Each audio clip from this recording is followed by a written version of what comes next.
Hi my dear friends and குட்டீஸ். இன்றைக்கி நம்ம சேனலில் ரொம்ப ஈஸியான ஒரு வால் ஹேங்கிங் எப்படி பண்ணுறதுன்னு பார்க்கலாம். அதை நம்ம ஃபோட்டோ ஃப்ரேமாக கூட யூஸ் பண்ணிக்கலாம். அதுக்கு பார்த்திங்கன்னா நான் வந்து சர்க்கிள் ஷேப்பில் ஒரு கார்ட்போர்ட் கட் பண்ணி வச்சுருக்கேன். அப்புறம் கொஞ்சமாக புளியங்கொட்டை எடுத்து வச்சுருக்கேன். இது வந்து நம்ம வந்து கடையில் போய் எதுவுமே வாங்க தேவையில்ல. எல்லாமே வந்து வீட்டில் இருக்க திங்ஸை வச்சு மட்டும்தான் நான் யூஸ் பண்ணியிருக்கேன்.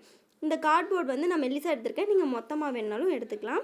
இதில் வந்து க்ளூ அப்ளை பண்ணிவிட்டு அந்த எட்ஜில் வந்து அப்படியே ஃபுல்லாக ரவுண்டாக வந்து இந்த புளியங்கொட்டையை நான் வந்து அடுக்கிட்டே வரேன். பார்த்திங்கன்னா வந்து இது எல்லாமே வந்து ஒரே ஷேப்பாக ரவுண்டாக இருக்கிறதுனால பார்க்குறதுக்கு ரொம்ப அழகாக இருக்கும். இந்த ரவுண்ட் ஃபுல்லாக ஒரு ரவுண்ட் ஒட்டிடலாம். இப்போ பார்த்திங்கன்னா ஒரு ரவுண்ட் ஃபுல்லாக ஒட்டி முடிச்சாச்சு. இது வந்து பார்க்குறதுக்கு ரொம்ப அழகாக இருக்குது. அடுத்தது பார்த்திங்கன்னா நான் இன்னொரு ரவுண்ட் வந்து அதுலேயே வந்து ஒட்டுறேன்.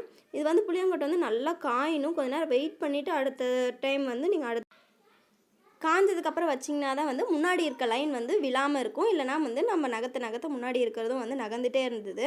நான் வந்து காயறதுக்கு முன்னாடி வச்சிட்டேன். அதனால் கொஞ்சம் நகர்ந்துகிட்டே இருந்தது.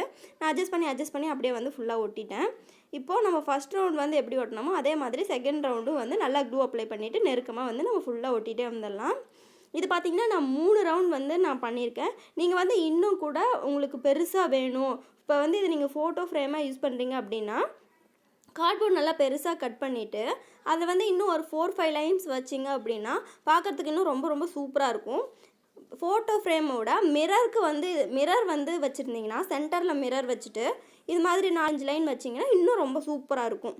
இதுக்கெலாம் வந்து நம்ம எந்த செலவுமே பண்ண தேவையில்ல. பார்த்திங்கன்னா வீட்டில் இருக்க திங்ஸ் மட்டும்தான். இதில் வந்து சரி இன்னும் கொஞ்சம் டெக்கரேட் பண்ணுறதுக்காக நான் வந்து ஒரு ஃப்ளவர் செய்யலாம் அப்படின்னு சொல்லிட்டு அதை வந்து இது மாதிரி 4ஆக ஃபோல்ட் பண்ணிக்கலாம். இதுவுமே பார்த்திங்க அப்படின்னா கிராஃப்ட் பேப்பரோ A4 ஷீட்டோ கிடையாது. நான் நோட்டில் இருந்த சாதாரண பேப்பர் தான் வந்து நான் கட் பண்ணியிருக்கேன். இதை வந்து இது மாதிரி ஃபோல்ட் பண்ணிவிட்டு நான் வந்து பென்சிலில் இப்போ ட்ரா பண்ணுறேன்ல ஒரு பெட்டல் மாதிரி, அது மாதிரி நீங்களும் வந்து ட்ரா பண்ணிக்கோங்க. இல்லை நீங்கள் ட்ரா பண்ணாமவே வந்து கரெக்டாக கட் பண்ணுவீங்க அப்படின்னா சிசர் வச்சு கட் பண்ணிக்கோங்க. இப்போ பார்த்திங்கன்னா இது வந்து கட் பண்ணி முடிச்சதுக்கப்புறம் ஓப்பன் பண்ணோம்னா 8 பெட்டல்ஸ் இருக்கும். இதை வந்து நம்ம இப்போ சிசர் வச்சு அந்த 8 பெட்டல்ஸையும் நல்லா வந்து விரித்து விட்டுக்கிட்டோம் அப்படின்னா நல்லா மலர்ந்து பூ வந்து நல்லா வெடிச்சிருந்ததுன்னா எப்படி இருக்கும் அது மாதிரி இருக்கும் நம்ம செய்யும்போது. இப்போ இதே போல் நமக்கு இன்னும் கொஞ்சம் பீசஸ் தேவை. நான் ஆல்ரெடி வந்து 4 பீஸ் செஞ்சு வச்சுருக்கேன். இப்போ நமக்கு வந்து இந்த ஃப்ளவர் செய்யறதுக்கு 5 பீஸ் தேவைப்படும். இப்போ இது ஒன்று மேலே ஒன்று நம்ம வந்து க்ளூ அப்ளை பண்ணி உள்ளங்கையில் வச்சுட்டு நல்லா வந்து ப்ரெஸ் பண்ணிங்க அப்படின்னா அது வந்து கொஞ்சம் நடுவில் வந்து குழி மாதிரி வரும். அப்போ வந்து பார்க்குறதுக்கு ஃப்ளவர் வந்து சூப்பராக இருக்கும். நல்லா ப்ரெஸ் பண்ணி விட்டுக்கோங்க. அதே மாதிரி ஒன்று மேலே ஒன்று க்ளூ வச்சு நீங்கள் ஒட்டிகிட்டே வரணும். இதுவே வந்து நீங்கள் கலர் பேப்பரில் செஞ்சிங்கனாலும் வந்து சூப்பராக இருக்கும்.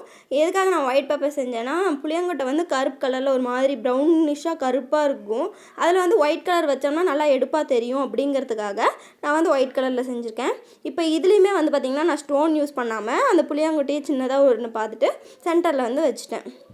இப்போ பார்த்திங்கன்னா இப்போ நம்ம எதுவுமே இதில் கடையில் வாங்குகிற பொருளே கிடையாது. எல்லாமே வீட்டில் இருக்கிற வேஸ்ட்டை வச்சு செய்கிறது தான். இதில் வந்து க்ளூ அப்ளை பண்ணிவிட்டு இதையும் வந்து நம்ம மேலே ஒட்டிடலாம். உங்களுக்கு ஒரு பூ போதும் அப்படின்னா நீங்கள் ஒன்றோடே விட்டுறலாம். நான் வந்து இன்னும் 2 பூ வந்து எக்ஸ்ட்ரா வைக்கிறேன். அப்போ பார்க்கறதுக்கு இன்னும் கொஞ்சம் லுக்காக தெரியும் அதுக்காக. இப்போ பார்த்திங்கன்னா நம்மளுது கம்ப்ளீட்டாக முடிஞ்சிருச்சு. இப்போ அங்கங்கே சைடில் வந்து ஒயிட் கலரில் வந்து அந்த கார்ட்போர்ட் தெரியுதுல்ல, அது தெரியாமல் இருக்கணும் அப்படின்னா நீங்கள் வந்து பிளாக் கலர் பெயிண்ட் பண்ணிவிட்டு அதுக்கு மேலே கூட இந்த புளியங்கொட்டையை ஒட்டலாம். அப்போ இன்னும் கம்ப்ளீட்டாக தெரியும். இப்போ ஊரில் இருக்கிறதுனால நான் இருக்க திங்ஸை வச்சு நான் செஞ்சிட்ருக்கேன். நம்ம ஊருக்கு போனதுக்கு அப்புறம் வந்து திங்ஸ் நம்ம வீட்டில் நிறையா இருக்கும்ல, அதை வச்சு நம்ம இன்னும் டிஃப்ரெண்ட்டாக நிறையா வந்து இந்த டைம் பண்ணலாம். ஓகே, இந்த வீடியோ உங்களுக்கு பிடிச்சிருந்தா லைக் ஷேர் கமெண்ட் பண்ணுங்கள். மறக்காம நம்ம சேனலை சப்ஸ்கிரைப் பண்ணிக்கோங்க.